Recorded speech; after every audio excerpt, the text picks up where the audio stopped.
Thoothukudi housing board colony பகுதியில கணவரோட தகாத உறவுல இருந்த பெண்ணை தலையணையால அழுத்தி கொடூரமா கொலை செய்த சம்பவம். உயிரிழந்த பெண்ணை காணல அப்படின்னு சொல்லிட்டு அவங்களுடைய குடும்பத்தார் அளித்த புகாரின் பேரில போலீசாருடைய கிடுக்குப்பிடி விசாரணையில கொலை நடந்தது அம்பலமாகி இருக்கு. கொலை தொடர்பா சரவணப்பிரியா மற்றும் அவருடைய கணவர் மாரிமுத்து ஆகியோரை கைது செய்த சிப்காட் போலீசார் தீவிர விசாரணை நடத்தி வராங்க. என்ன நடந்தது விரிவா பார்க்கலாம்.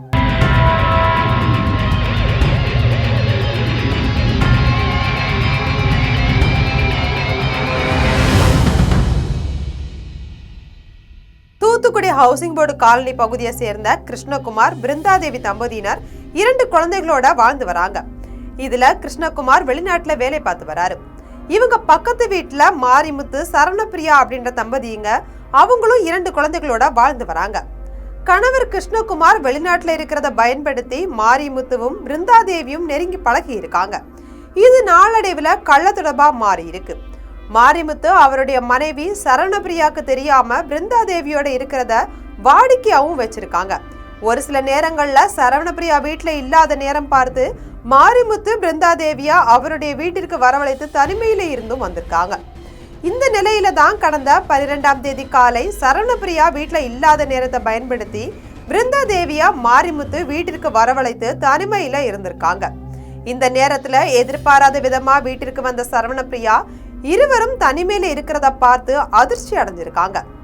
அதுக்கப்புறம் பிருந்தாதேவிக்கும் சரவணப்பிரியாக்கும் இடையே கைகலப்பு ஏற்பட்டிருக்கு. அப்போ சரவணப்பிரியா அடித்து கீழே தள்ளி விட்டதுல தலையில காயம் பட்டு பிருந்தாதேவி மயக்கம் அடைஞ்சிருக்காங்க. இதை தொடர்ந்து பிருந்தாதேவி உயிரோட இருந்தா தன்னுடைய கணவரோட கள்ள தொடர்புல இருப்பாங்க அப்படின்ற நினைச்சுக்கிட்டு அதனால அவரை கொண்டுடணும் அப்படின்னு சொல்லிட்டு நினைச்ச சரவணப்பிரியா பிருந்தாதேவிய தலையணை வைத்து முகத்துல அழுத்தி கொடூரமா கொலை செய்திருக்காங்க. இதற்கு அவருடைய கணவர் மாரிமுத்துவும் உடந்தையா இருந்திருக்காங்க. இதுக்கப்புறம் பிருந்தாதேவியோட உடலை சரவணப்பிரியாவும் மாரிமுத்துவும் சேர்ந்து இரவுல ஆள் நடமாட்டம் இல்லாத நேரம் பார்த்து தூத்துக்குடி வெளியே இருக்கக்கூடிய காட்டு பகுதியில குழி தோண்டி புதைச்சிட்டு ஒண்ணுமே தெரியாதது போல வந்து இருந்திருக்காங்க. இந்த நிலையில தான் பிருந்தாதேவியை காணல அப்படின்னு சொல்லிட்டு அவங்களோட தந்தை செல்லதுரை சிப்காட் காவல் நிலையத்துல புகார் அளிச்சிருக்காரு. இந்த புகாரை தொடர்ந்து போலீசார் அக்கம் பக்கத்துல விசாரணை செய்யும் போது காணாம போன பிருந்தாதேவி அடிக்கடி சரவணப்பிரியா மாரிமுத்து தம்பதியோட பேசுவதை தெரிஞ்சிருக்காங்க. காவல்துறையினர் சரவணப்பிரியா மாரிமுத்து இருவர்கிட்டையும் விசாரணையும் மேற்கொண்டிருக்காங்க.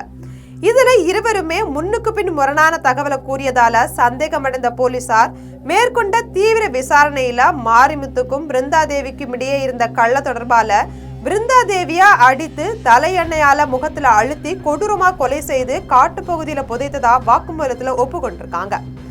எங்க புதைச்சாங்க அப்படின்னு அவங்க கிட்ட கேட்ட இடத்தை அறிஞ்சிட்டு பிறகு கிராம நிர்வாக அலுவலரோட உதவியோட காவல்துறையினர் உடலை எடுக்க இருக்காங்க. தூத்துக்குடியில கணவனோட கள்ள தொடர்புல இருந்த பெண்ணை கணவன் மனைவி இருவருமே சேர்ந்து தலையணையால அழுத்தி கொலை செய்து புதைத்த சம்பவம் அப்பகுதியில பெரும் பரபரப்பை ஏற்படுத்தி இருக்கு.